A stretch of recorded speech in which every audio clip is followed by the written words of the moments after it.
Population, its composition and structure, its quality and interrelationship among its constituent individuals and communities are perhaps the most important determinants of development of a country. The composition and structure of population has several dimensions. Distribution of the total between male and female, among different age groups, among different religious and ethnic groups, among different classes, occupations, skill categories, abilities, and so on. Similarly, quality of population, illiterate, literate, educated, unskilled and skilled, pre-modernized and modernized in their attitudes, behavior and actions is very important. India will emerge as one of the youngest nations by 2020, and this changing demographic condition could pose some challenges as well, while providing great opportunities as per the economic survey.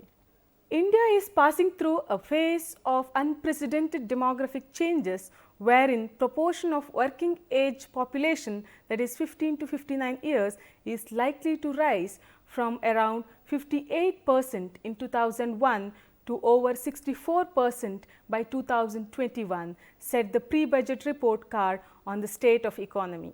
This demographic dividend provides India great opportunities, but also poses a great challenge, the survey said, while noting that the average Indian will only be 29 years old in 2020.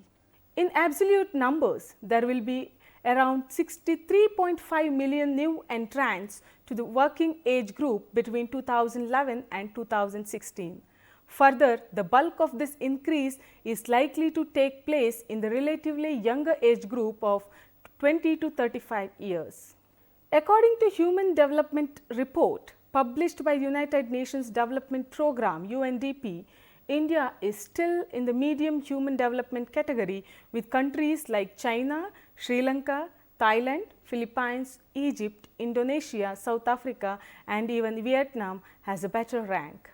Notwithstanding the fact that life expectancy in India has increased by 1 percentage points from 64.4 in 2010 to 65.4 in 2011, it was way behind the global average and some other nations including Sri Lanka. Life expectancy at birth in Norway was 81.1 years, Australia was 81.9 years, Sri Lanka was 74.9 years, China is 73.5 years, while the global average was 69.8 years. Similarly, the performance of India in terms of mean years of schooling is not only much below that of countries like Sri Lanka, China and Egypt, which have higher per capita income, but also below that of Pakistan, Bangladesh and Vietnam, which have lower per capita incomes. It is also much lower than the global average. In terms of gender inequality index, there is a higher degree of gender discrimination in India compared to countries like China, Pakistan, Bangladesh, Bhutan and Sri Lanka, as also the global average.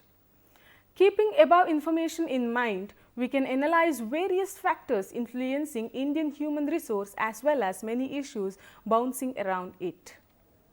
This module concentrates on following 5 objectives, namely issues related to agriculture workforce in India, factors to be analyzed in industrial workforce, education and its contribution to workforce production, women workforce in India, other issues related to human resources.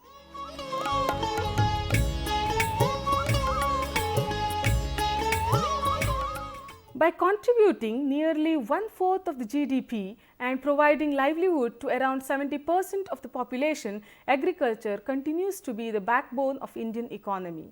1/3 of rural households are agriculture labor households subsisting on wage employment. India ranks second worldwide in farm output. Agriculture and elite sectors like forestry, logging and fishing accounted for 15.7% of the GDP in 2009-10, employed 52.1% of total workforce, and despite a steady decline of its share in the GDP, is still the largest economic sector and a significant piece of the overall socio-economic development of India. India's inland water resources, including rivers, canals, ponds and lakes, and marine resources comprising the east and west coasts of Indian Ocean and other gulfs and bays, provide employment to nearly 6 million people in the fisheries sector. Of the workers, about 32% are cultivators and 27% agricultural laborers, thus showing that in the country about 59% of the workers are engaged in agricultural activities. In the early 1990s, there were estimates that between 10% and 20% of agricultural workers were bonded laborers. On the recommendation of the 8th Standing Labour Committee, the Minimum Wage Bill was introduced in the Central Legislative Assembly on 11th March 1946 to provide for fixation of minimum wage in certain employments. The bill was enacted on 15th March 1948. Since then, minimum rural and urban wages have been set around 20% and 50% respectively of the GDP per capita of each state.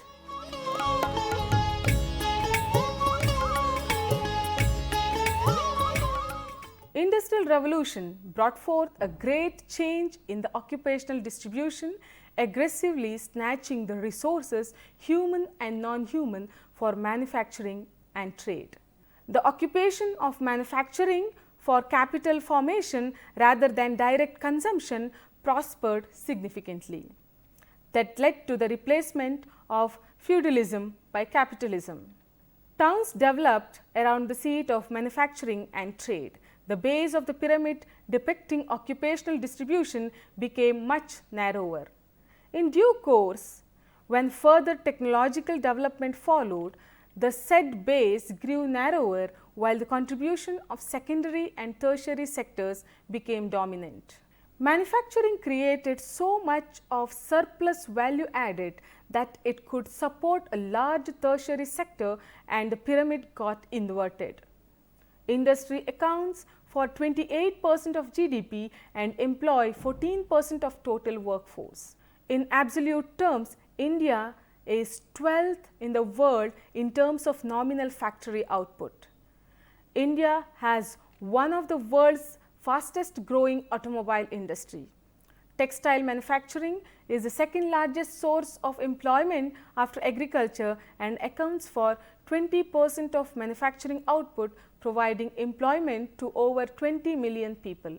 Urban centers are flooded with the casual workers who earn no more than the subsistence wages. Ever-growing slums in the towns, swelling mass of the displaced and dejected rural population hanging on the informal tertiary sector in the urban areas, overstressed urban infrastructure and the progressive ruralization of the urban center suggests a cautious step to be taken in analysis, diagnosis and treatment of the problems of economic development. A substantial number of skilled people have left India to work abroad. The country has suffered a brain drain since independence. Nonetheless, many remain in India working alongside a trained industrial and commercial workforce. Administrative skills, particularly necessary in large projects or programs, are in short supply, however. In the mid-1990s, salaries for top administrators and technical staff rose sharply, and partly in response to the arrival of foreign companies in India.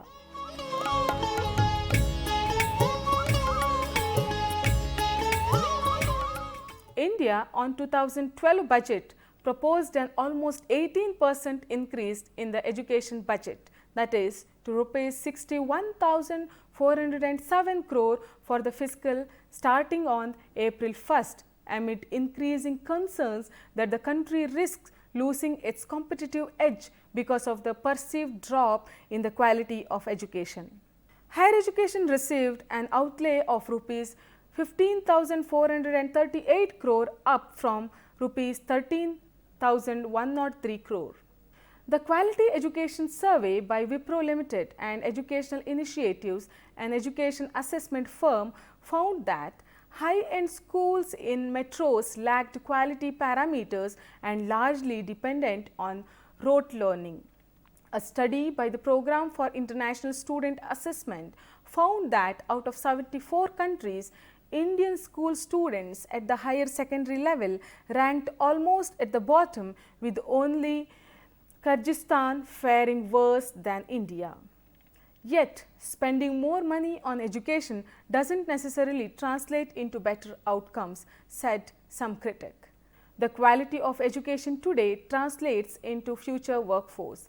Hence, country needs to concentrate much on upliftment of quality education.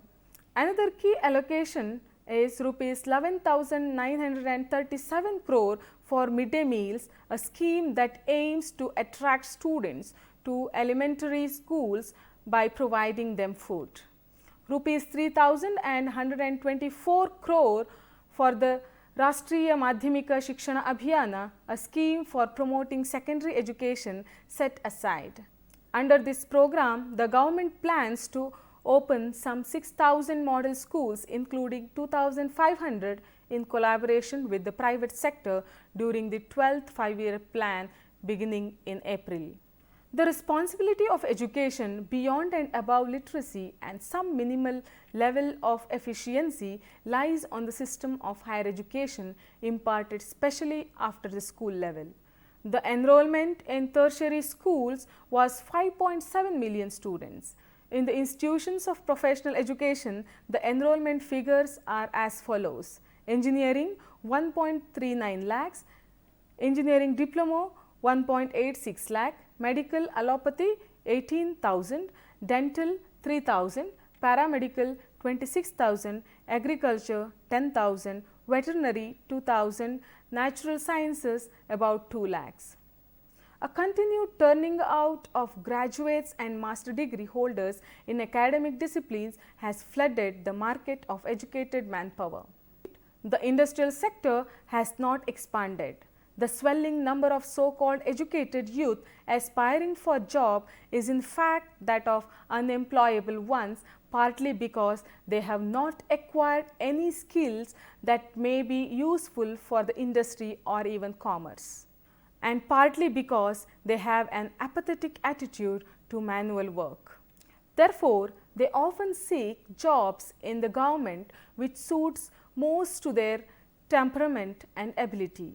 The making of such unemployable educated youths is attributable to the higher education system. There is need to revolutionize the education system, general education, through skill generating curricula. Skill to participate in productive and industrial activities has to be given.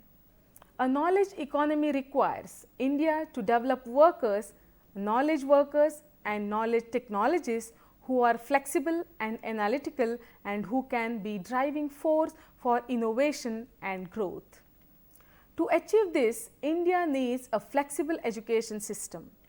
Basic education to provide the foundation for learning, secondary and tertiary education to develop core capabilities and core technical skills, and further means of achieving lifelong learning.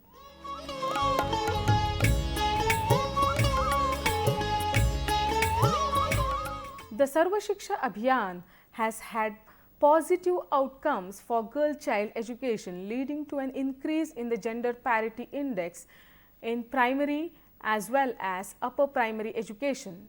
Enrollment of girls at primary level and upper primary level increased over the years.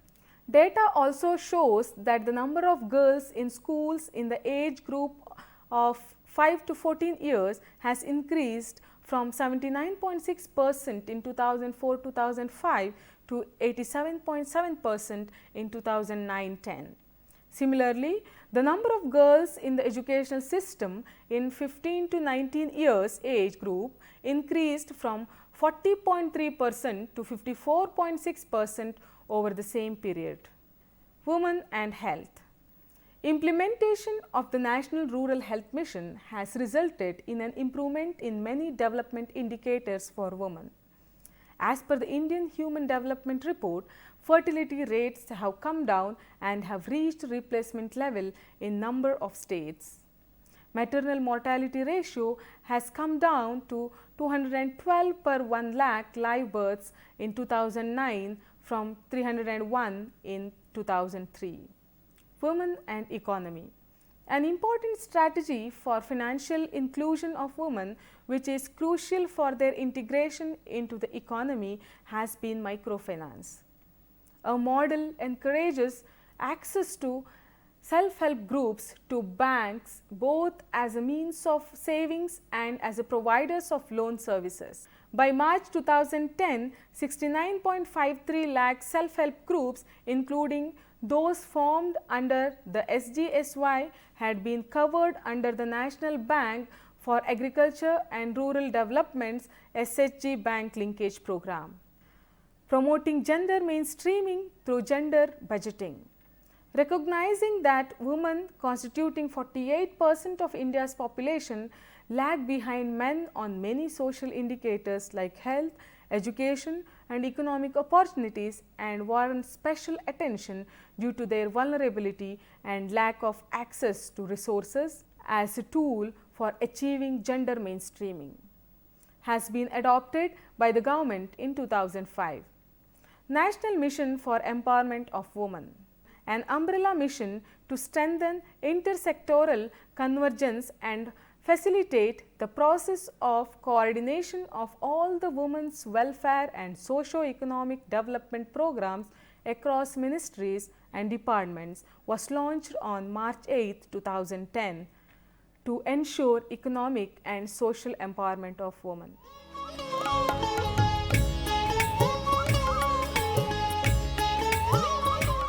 One aspect of the quality of manpower that relates to the social capital, attitudes and institutions that grossly determine how people live, earn their livelihood, use or misuse resources to meet their ends and generate, preserve and economize the resources, innovate or imitate, take risk and so on.